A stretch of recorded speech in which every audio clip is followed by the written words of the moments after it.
In today's cloud world, and especially when it comes to the microservices and application development and deployment, one thing you can be certain about is a confusion around different technologies and methodologies. There is an influx, or should I say, a tsunami of terms and methodologies and tooling that one wonders what is in, what is out, what needs to be learned, and what needs to be used in the organizations for a use case. We had the Git, and then we had GitHub, GitLab, GitHub Actions, and then there are numerous similar technologies and terms. To top that off, now we have GitOps.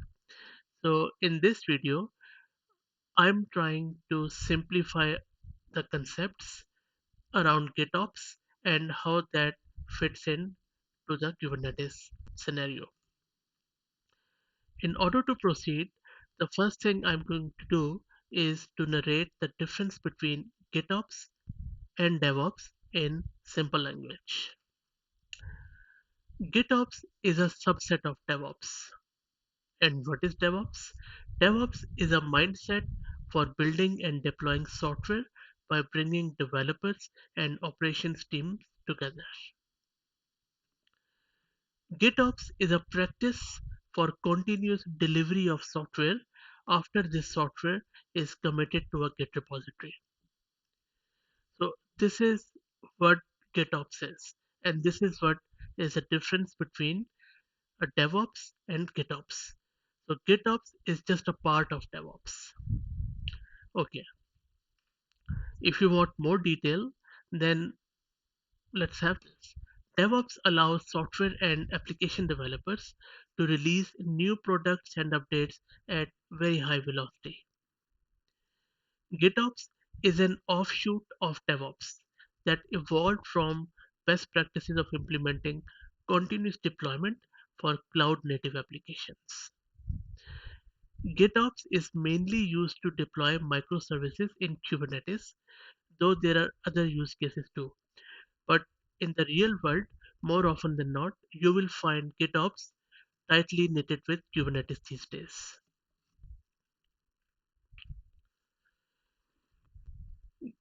Kubernetes and GitOps go hand in hand in today's world. GitOps assumes that every piece of infrastructure is represented as a file stored in a revision control system, which is Git, and there is an automated process that seamlessly applies changes to the application runtime environment. Without a system like Kubernetes, this is unfortunately easier said than done. There are too many things to worry about and many different technologies and tooling that do not work well together in this whole scenario.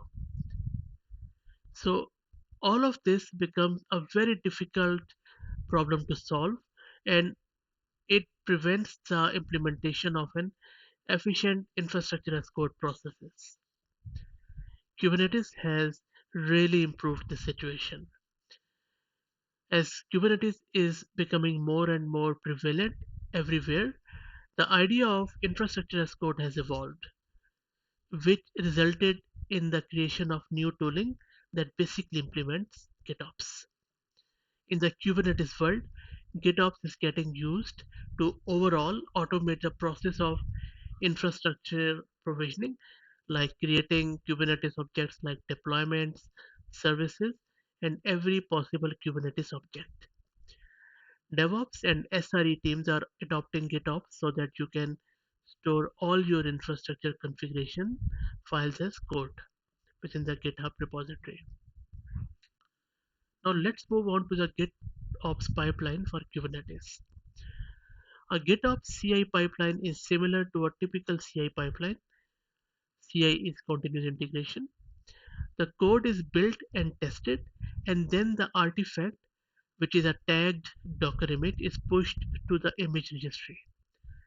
The additional step is the GitOps CI pipeline also updates the manifests in the configuration repo with the latest image tag. This update may trigger a GitOps CD or continuous delivery job to apply the updated manifest to the Kubernetes cluster. So primarily the objective of GitHub's CI pipeline is to build your application and run unit testing if necessary, and then publish a new container image to a container registry. And then lastly, update the Kubernetes manifests in Git to reflect the new image. So that is the whole flow of your GitOps pipeline with respect to the Kubernetes cluster. I hope this has helped. If you have any questions or feedback, please put them in the comments. Thank you.